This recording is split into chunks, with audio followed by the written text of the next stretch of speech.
governmental drug prevention program on any global grid and expressly engineered to percolate through high usage zones.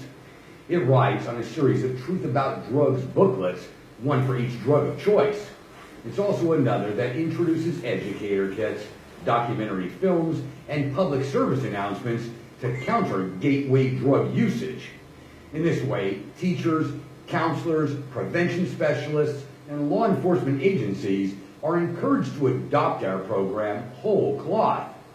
Simultaneously, PSAs are aired internationally across heavy consumption zones, thereby driving parents, siblings, and professionals to our Drug Free World website.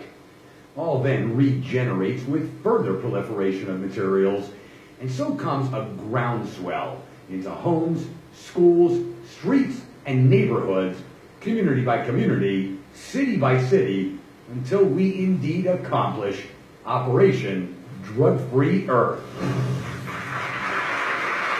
The hottest product on this year's shelf is a recombination of low-grade heroin, rat poison, and an HIV medication. They call it Woonga and describe it as crack with a sickening twist. It sells for just over $2 a hit, which means it's intentionally priced for the townships. But this is Carmen Margro, former assistant to a deputy president and founder of an online forum for mistreated women and children. Although she properly enters this story when tracking domestic abuse to substance abuse, and from there to our ideal Oregon Pretoria, whereupon she finds herself at the regional seat of Drug-Free World South Africa. She asks about structure, asks about jurisdiction, but all that finally matters are the lesson plans, booklets, and PSAs. Fast forward about 20 days, and this is Drug-Free World South Africa, operational and on the ground.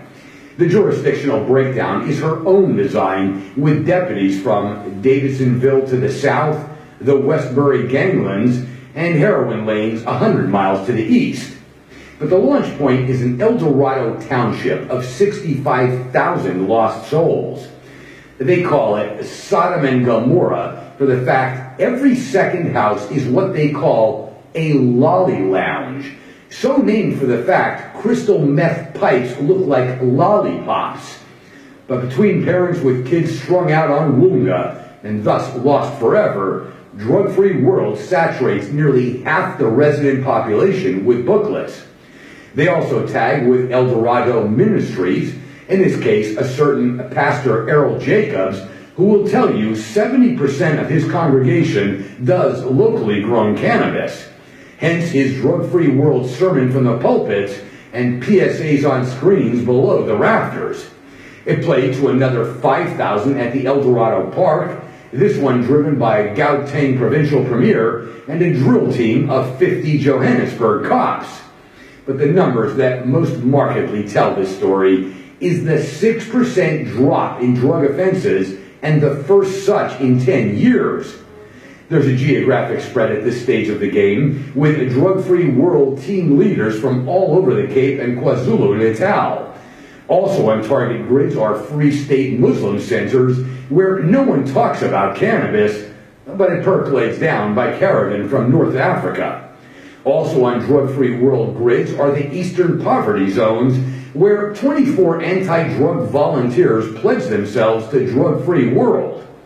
There's another house call where methamphetamines trickle in from Mozambique, and still more again at transit hubs for crystal meth and crack cocaine in Durban, East London, and the Western Cape, better than 600 schools in the last 12 months to ultimately saturate usage zones with 500,000 booklets, thereby sparking headlines on cutting consumption and shutting down the drug dens until, all told, there now stand 2.5 million South Africans in testament to a parliamentary decree that nothing fights usage like the truth about drugs.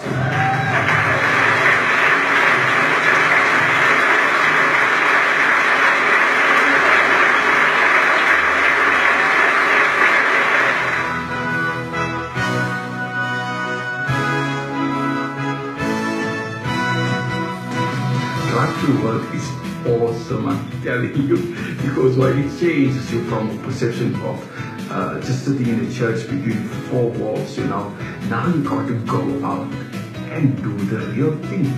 That is church.